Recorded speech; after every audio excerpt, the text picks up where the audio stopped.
How to fix the network cable unplugged error on Windows 11.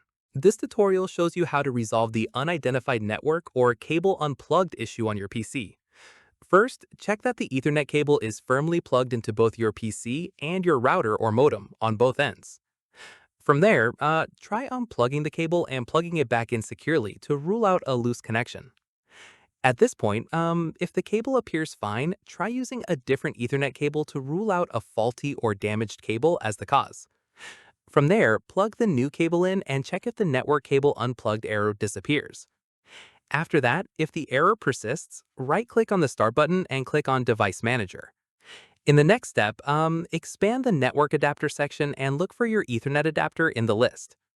From there, right-click on it and click on Update Driver. Once done, click on Search automatically for drivers and let Windows install the latest available driver.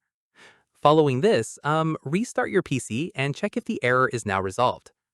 From here, if it is still showing, go back to Device Manager, right-click on your Ethernet adapter and click on Uninstall Device. At this stage, confirm the uninstall and restart your PC to let Windows automatically reinstall the driver fresh. After this, if the issue persists, right-click on the Start button and click on Windows PowerShell or Terminal and run it as administrator. Type in netsh winsock reset and press Enter. Then type in netsh int IP reset and press Enter. Then restart your PC. Keep in mind, if none of the above resolves the issue, the problem could be with your router or modem rather than your PC. So try connecting a different device to the same Ethernet port to determine whether the fault is on the network side or the PC side.